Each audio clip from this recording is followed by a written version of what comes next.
Yes guys, what is going on? Welcome back to another Sorare video. Today, we're going to be looking at my plans for this new MLS season, how I'm going to be targeting the Challenger in-season comp, and my thoughts on the in-season comps in general, even though we don't really know anything about them at this point because we are waiting for Sorare to announce the prize pools for those competitions, and that should be coming mid-March. And it's currently the 6th of March as I'm filming this, so yeah, there's still unknowns for sure, and you could argue I have bought and prepped prematurely maybe, but sometimes that is the best chance to get yourself a bargain or two when there's a bit of speculation, when there's a bit of uncertainty in the market. And so yeah, I've picked up a few pieces to go into Challenger in season. Now for the European side of things, maybe only 6 or 7, 8 game weeks long. We're going from the 29th of March until the end of European seasons, which normally end around the end of May. And so with that in mind, I've picked up a few MLS new in-season cards, as well as a few in-season Challenger cards to go in and attack in-season Challenger once it's open. And so that competition should, I say should because we still don't know these things in detail yet. Come on, Sorare, like where is this prize pool information? But yeah, basically I've managed to put together, the bones of a team that should go in and compete for some cash in the Challenger in-season once that opens, and I think that would be game week 463. And so the most important piece of this puzzle for me, because I was lacking Challenger in-season cards. Like I look in my gallery and I don't have a lot of in-season cards as it is, but I didn't have a lot at all in the Challenger region, or the new Challenger region, which will be the MLS, Turkish League, Eredivisie, Belgium League, Denmark, and the English Championship. And so going into the new era of Sorare, which will start on that 29th of March, I wanted to put myself in a position where I'm competing for cash in as many places as possible, whether that's at super rare, wherever. I needed to fill out my Challenger in-season cards because I didn't really have any. I did a trade a couple of weeks ago now, and I managed to get Pepe in-season for Porto. In that trade I did with Bambi for my Zaidu Youssef card. And that kind of sparked an interest of, maybe I should go for a bit of a Porto stack. I already have Diogo Costa, although it's old season, which I've held for ages now, and I paid an absolutely absurd price for, but he is level 20, and that's all that matters, right? I already had Costa, obviously had the Pepe in-season, and for the rare in-season competitions, you're going to need 4 in-season cards. So if I use my old Costa, well, I need 4 in-season outfielders.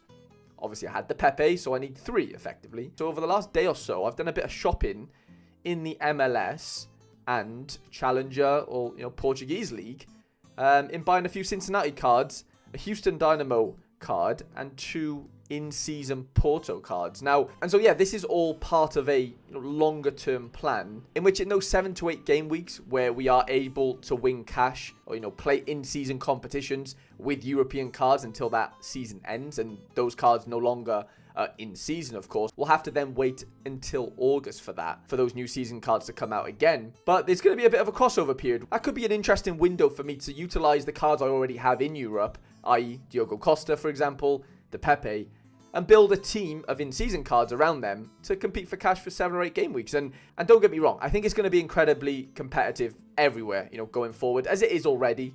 But with these new regions or competitions, if we want to call them, champion, challenger, contender, every Lucho Acosta card is going to be played in Challenger, either in season or classic. I'm going to assume in season because, he's one hell of a card. And, one of the reasons why I bought him is because I needed an absolute smasher of a midfielder in this lineup because, I'm up against the Carlos Hills, the Messis. I know he's a forward, but, Reynosos and João Paulos, all the MLS smashers that we could go through are going to be in this division, basically. Ricky Puigs, like, there's going to be a lot of competition, and if I want to compete, I need to have a slice of one of those cards, basically. And I'm actually just seeing here, he auctioned 56 minutes ago for basically £100 more than I paid for him 23 hours ago, so that can't be a bad sign. It looks like Pranksy bought him, of course he did.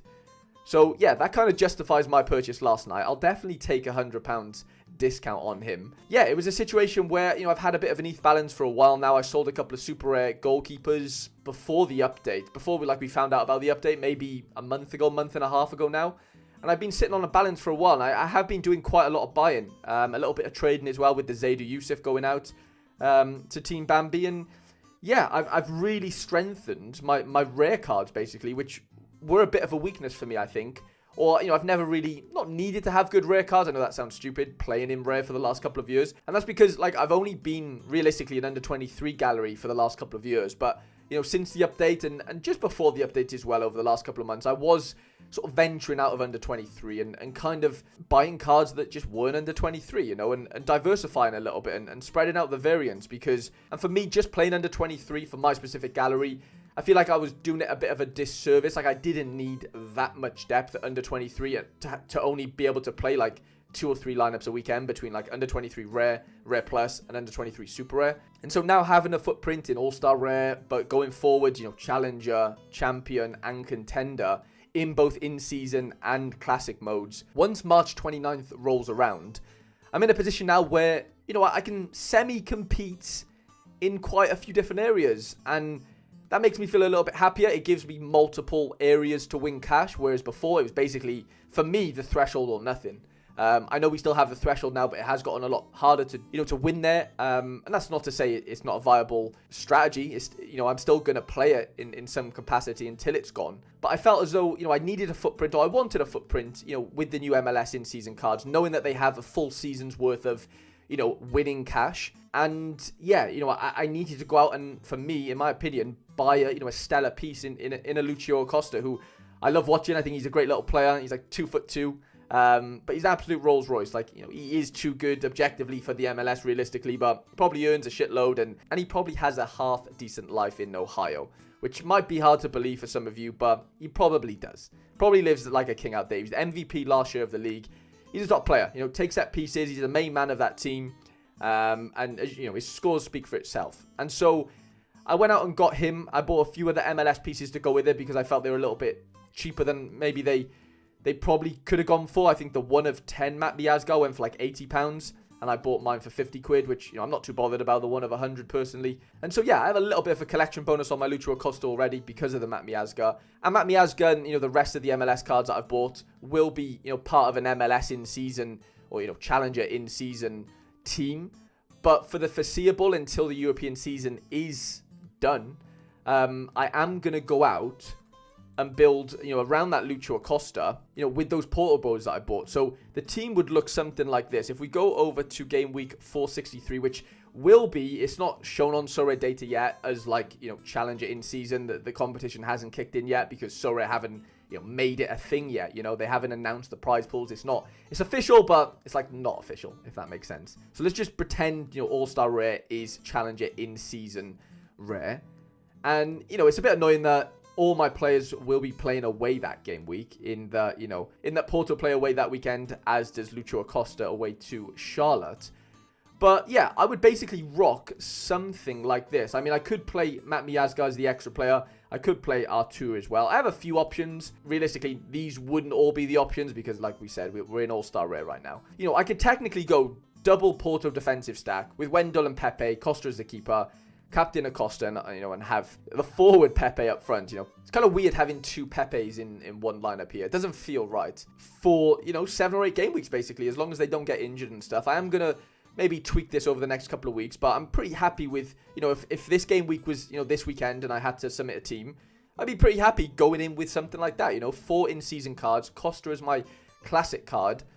And I think, you know, I'm hoping that this sort of team on the given game week where Porto get a clean sheet, for example, Lucho Acosta gets, you know, 80 plus points as my captain, and Pepe goes and gets me a decisive as my forward, you know, I should be in the realm of winning some cash. And does that mean I win the competition? Probably not. I put myself in a position where by buying, you know, 3 players basically here in Pepe, defender Pepe, Acosta, and Wendell, I've got myself an in-season challenger team for, I think Pepe cost me 20 quid, Wendell 40, and Acosta obviously was, you know, the expensive piece, like 400 quid, let's say. So let's just call it 460 quid. And of course, I paid a lot of money for Costa 3 years ago, and Pepe was, you know, part of a trade. But, you know, if we say I've spent £460 on this lineup, in reality, from, you know, cards I've just recently bought to make this team a team, you know, in 8 game weeks, what could this team yield me? I'm not saying it goes out and yields 460 quid. I'm not expecting it to. Don't get me wrong, I'll have Acosta for, you know, the whole of this MLS season for him to be an in-season card for me. So, you know, it's not over for Acosta after 8 game weeks, of course.